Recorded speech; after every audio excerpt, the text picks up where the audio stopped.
On the evening of September 2nd, 2018, an orange glow began to pulse behind the windows of a former royal residence in Rio de Janeiro.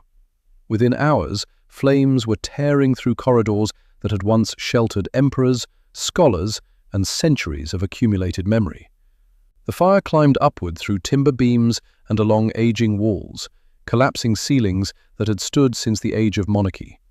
By dawn, much of Brazil's former imperial palace was a hollow shell.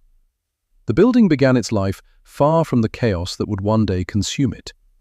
In the early 19th century, it was a relatively modest estate known as São Cristóvão Palace, set within expansive gardens at Quinta da Boa Vista. Its destiny changed dramatically in 1808 when the Portuguese royal court fled Napoleon's invasion of Lisbon. For the first time in European history, a reigning monarchy relocated to a colony. Rio de Janeiro became the capital of the Portuguese Empire, and this estate became the center of power. King João VI expanded and reshaped the residence to accommodate the court. Rooms were enlarged, facades refined, and ceremonial spaces introduced. Carriages passed beneath its arches, carrying diplomats and military officials. Decisions made inside its walls affected territories stretching across continents. What had been a colonial manor transformed into a royal palace almost overnight. When João VI returned to Portugal in 1821, his son Dom Pedro remained behind. Political tensions escalated between Brazil and Lisbon, and in 1822, Dom Pedro declared Brazil's independence. The palace, already adapted for royalty, became the heart of a new empire. Pedro I ruled from its chambers, and after his abdication, his young son Pedro II would grow up within those same walls. Pedro II's long reign reshaped the palace's identity. Though imperial in function, it evolved into a center of intellectual life. The emperor was known for his interest in science, literature, and technology. Scholars visited, scientific instruments filled cabinets, and collections of natural history specimens began to accumulate. The palace became a meeting point between monarchy and modern knowledge. Yet, beneath its polished surfaces, the building retained structural vulnerabilities. Its core incorporated earlier construction phases, including wooden frameworks never designed for the scale it ultimately reached. Tropical humidity strained beams and supports. Renovations occurred, but preservation standards of the 19th century focused more on appearance than fire resistance. In 1889, the empire collapsed in a military coup. The imperial family was forced into exile, leaving the palace behind. Its royal function ended abruptly. Furniture was removed, personal belongings dispersed, and ceremonial life vanished from its halls. The new Republican government faced a decision: erase the symbol of monarchy or repurpose it. They chose transformation. In 1892, the building became the National Museum of Brazil. Former audience chambers became exhibition galleries. Private royal apartments were converted into research rooms. The palace's identity shifted from imperial authority to scientific preservation. Over the next century, it would house one of Latin America's most significant collections. Meteorites discovered in Brazil's interior were placed on display. Fossils from prehistoric eras were catalogued in its archives. Indigenous artifacts, ethnographic materials, and antiquities from abroad filled rooms once reserved for courtly receptions. The palace became a repository of collective memory, bridging imperial history and national scholarship. But the grandeur of the structure concealed growing fragility. Funding for maintenance fluctuated over decades. Electrical systems were updated incrementally rather than comprehensively. Fire suppression infrastructure lagged behind modern standards. Reports pointed to deteriorating wiring and limited emergency resources, yet large-scale restoration required sustained investment that proved difficult to secure. As the 21st century progressed, the building stood as both museum and monument. Visitors walked beneath ornate ceilings, unaware of aging beams above them. Researchers continued their work amid walls that had survived monarchy and revolution, but now faced quieter threats: neglect, humidity, and time. When the fire ignited in 2018, it spread rapidly through interconnected rooms. Flames fed on wooden floors and exhibition materials. Firefighters struggled with water pressure and access. The blaze consumed upper levels before it could be contained. Roof sections collapsed inward, sending sparks into the night sky over Rio. Inside, centuries of accumulated knowledge were engulfed. Collections painstakingly assembled since Imperial times were reduced to ash. The halls that once echoed with royal footsteps and later with academic debate became corridors of smoke and falling debris. By morning, the palace still stood, but its interior was devastated. Blackened walls framed open sky where ceilings had been. Staircases ended in emptiness. The fire had not erased the structure entirely, but it had transformed it into a ruin. What had begun as a refuge for a displaced European court had evolved into the intellectual heart of a nation. In a single night, both identities seemed to collapse together. Yet even in destruction, fragments endured. Stone facades remained upright. Iron artifacts survived the heat. Beneath layers of ash, traces of history waited to be rediscovered. The fire-damaged halls became silent witnesses to 2 centuries of transformation. They carried the memory of empire, republic, scholarship, and loss. And as smoke cleared from their shattered windows, a new chapter began. One defined not by royal ceremony or academic routine, but by the uncertain task of reconstruction. In the days following the fire, the blackened interior of the former imperial palace revealed the scale of what had vanished. Ceilings lay collapsed across exhibition floors. Charred beams protruded from cracked masonry. The destruction was not limited to architecture. It extended to approximately 20 million artifacts that had once filled the museum's rooms. Among the most significant losses were anthropological and archaeological collections documenting Brazil's deep past. Fossils, including some of the oldest human remains discovered in the Americas, had been stored within climate-controlled cases that offered little defense against intense heat. Indigenous artifacts representing diverse cultures were damaged or destroyed. Archives containing centuries of research notes were consumed. Yet, even amid devastation, recovery efforts began almost immediately. Specialists entered the ruins once structural stability was assessed. Working carefully through debris, they sifted ash and fallen plaster in search of surviving fragments. The process resembled an archaeological excavation, except the site was a 19th-century palace reduced to rubble.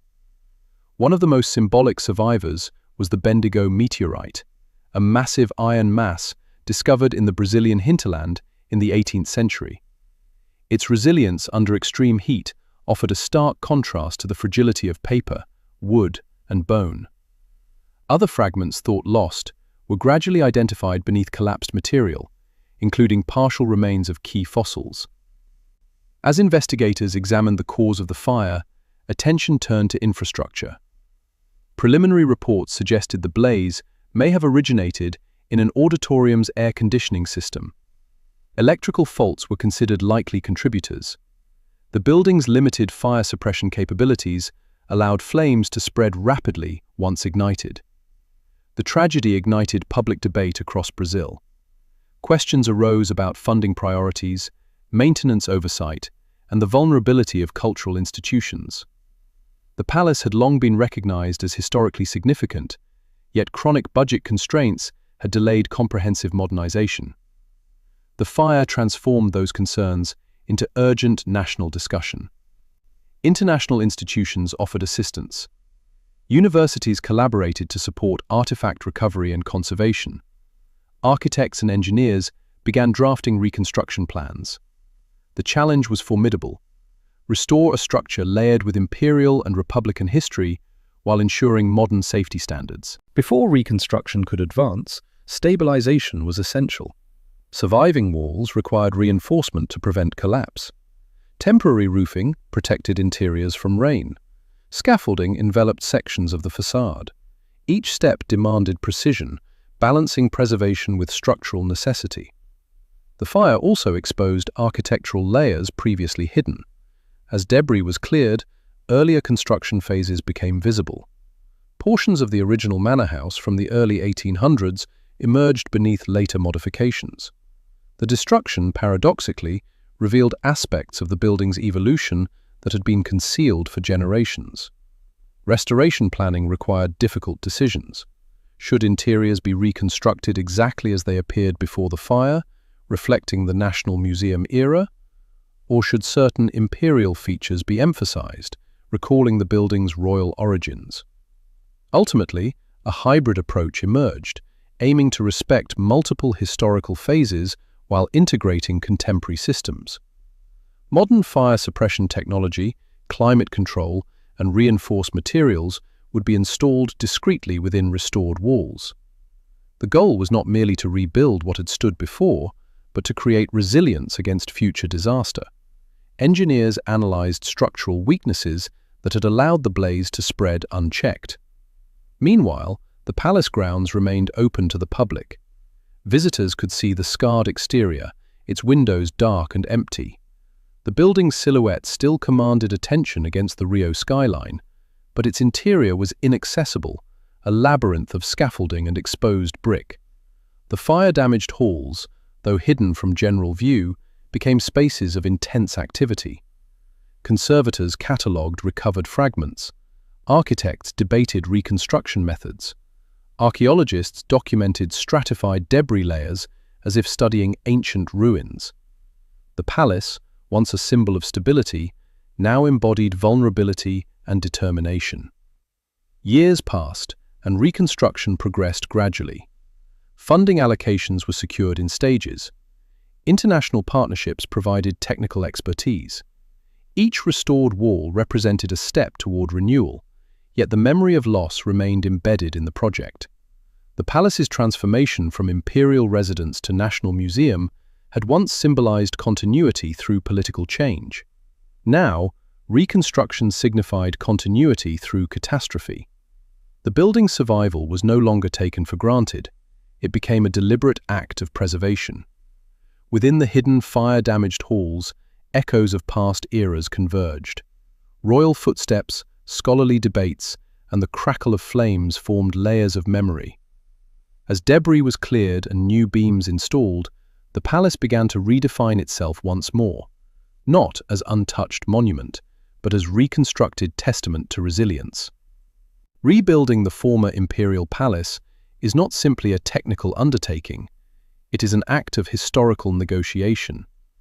Every stone replaced and every ceiling reconstructed raises questions about identity. The building has served as royal refuge, imperial court, scientific archive, and now as a symbol of cultural recovery.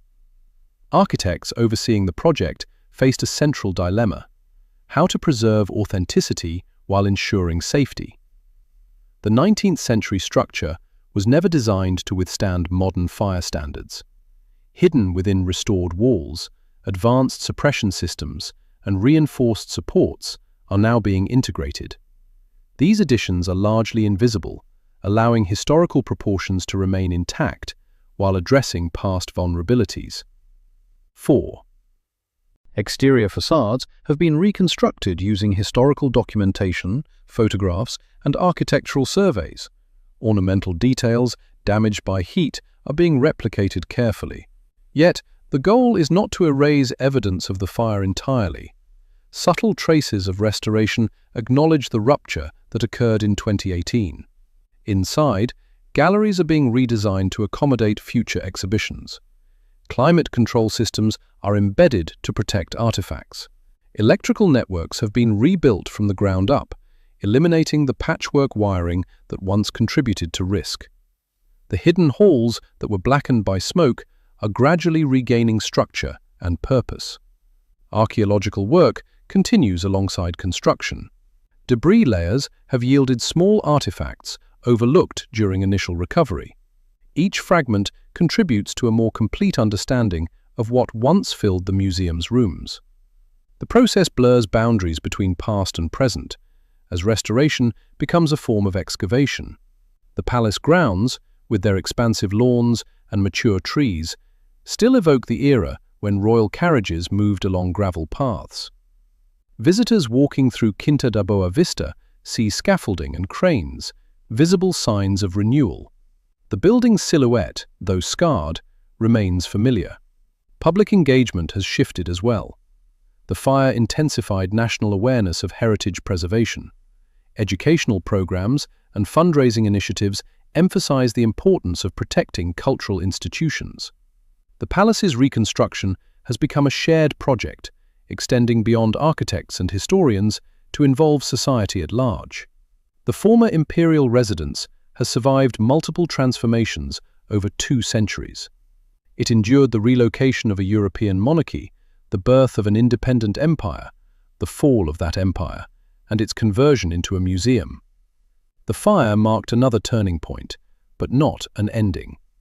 When the palace reopens fully, visitors will encounter restored galleries that reflect both imperial history and scientific ambition. They may walk through spaces unaware of how close the structure came to irreversible loss. Yet, embedded within new walls will be lessons learned from neglect and catastrophe. The hidden fire-damaged halls are gradually disappearing as reconstruction advances, but their memory persists in architectural reinforcements and updated systems. The building now carries within it an awareness of fragility that did not exist before.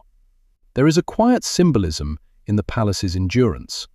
A structure once associated with royal authority now stands as a reminder that cultural heritage requires continuous care. Power may shift, governments may change, but physical memory demands stewardship. As scaffolding is removed, piece by piece, the palace re-emerges into Rio's skyline, not as untouched relic, but as restored survivor. Its corridors will again hold artifacts and visitors. Light will return to rooms once open to the sky. The night of the fire remains a defining moment, etched into collective memory. Yet, the greater story extends beyond destruction. It is a story of transformation across centuries, of monarchy, republic, scholarship, and renewal. Within the reconstructed halls, history will continue to unfold. The palace, once consumed by flame, now stands as testament to resilience, shaped by both loss and deliberate restoration.